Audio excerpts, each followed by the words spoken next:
Hello everyone, welcome back to my channel. আমার নতুন একটি ব্লগে তোমাদের সবাইকে জানাই স্বাগত। তো সবাই কেমন আছো? আশা করি সবাই খুব ভালো আছো, আর আমিও খুব ভালো আছি। শুভ জন্মাষ্টমীর ব্লগটা আজকে স্টার্ট করছি। আজকে আগের দিন, মানে যেদিন বাজারঘাট করে নিয়ে এসেছিলাম, এই যে দেখো শাশুড়ি মা সব কিছু আমার খুলে খুলে দেখাচ্ছে আমার ভিডিওতে। তো আমি আর মা আজকে বেরিয়েছিলাম মানে বাজার করার জন্য। তো তারপরে বাজার টাজার করে সেদিন রাত 12টার পরে গপুদেরকে আমি স্নান করাই, ওদের জন্ম হয়। তো যাই হোক, আমি ওদেরকে কিভাবে স্নান করাচ্ছি সেটা তোমরা দেখো। আর তার আগে একটা কথা বলি, মানে আমাকে অনেকেই বলেছে যে প্রেগনেন্সিতে পুজো দিতে নেই। তো হ্যাঁ, আমি পুজো দিই না, পুজোটা আমার শাশুড়ি মাই দেয়। কিন্তু গোপালদের তো আমি আমার ছেলের মতন করেই ভাবি।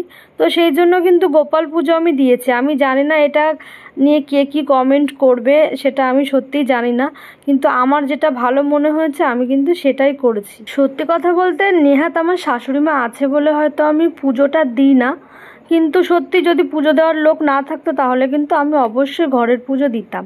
আর আমি কিন্তু অনেকের ব্লগে দেখেছি যে অনেক প্রেগনেন্ট মারা এরকম ঠাকুর পুজো করে বাড়িতে নিজেরা। জানি না এটা কতটা ঠিক কতটা ভুল, কিন্তু তারপরেও আমি পুজো দিই না, কারণ আমার পুজো দেওয়ার লোক আছে। আর অ্যাকচুয়ালি সবথেকে যে প্রবলেমটা হয় সেটা হচ্ছে আমার কষ্ট হয়, মানে পেট চেপে আপ ডাউন করে পুজো দিতে কষ্ট হয় বলেই আমি আসলে পুজোটা দিই না। আর শাশুড়ি মাও বলেছে তোমার দিতে হবে না, পুজোটা আমি দিচ্ছি, তো সেই জন্যই আমি পুজোটা দিই না।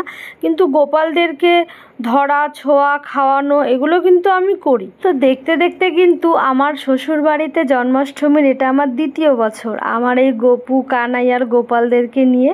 তো আমার বড়জন হচ্ছে কানাই, আমার মেজজন হচ্ছে গপু, আর ছোটজন হচ্ছে গোপাল। তো দেখো ওদেরকে স্নান করানো হয়ে গেছে। এবার আমি ওদেরকে একটু মাখন আর মিষ্টি খাইয়ে ওদেরকে রেখে দেবো। আর আমি কালকে সকালবেলায় অন্নভোগ করে ওদেরকে পুজো দেব। পরের দিন সকালবেলা ঘুম থেকে উঠে আগে স্নান করে নিয়েছি, কারণ পুজোর যা কাজবাজ করব স্নান করে নিয়েছি তার জন্য। তো এই দেখো স্নান করেই আগে সবজি কাটতে বসে গেছি গোপালদের ভোগ রান্না করব বলে।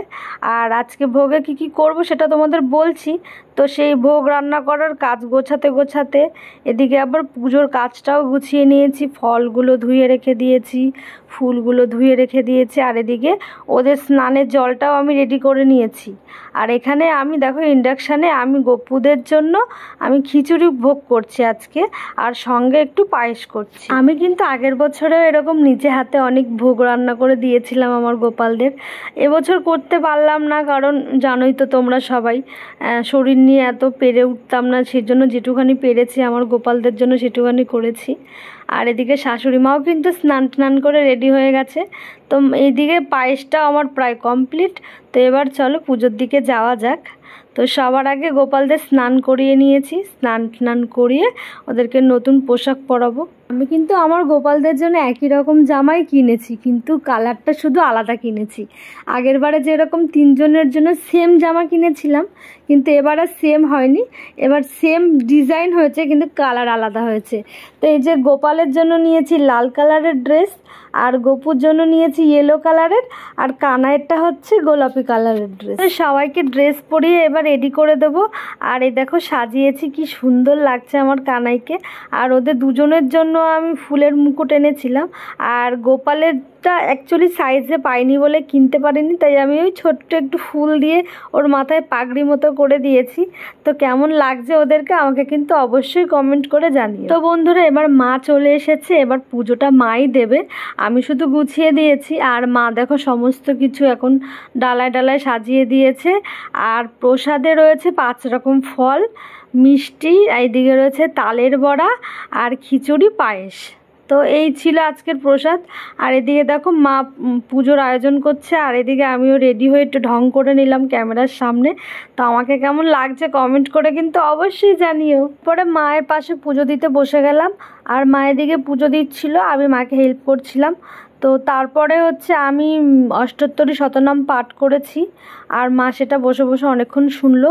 আর পুজো কমপ্লিট হওয়ার পরে আমি আমার গোপালদেরকে একটু প্রসাদ খাইয়ে দিয়েছি নিজে হাতে। এটা আমি আগের বছরও করেছিলাম, এবছরও করেছি।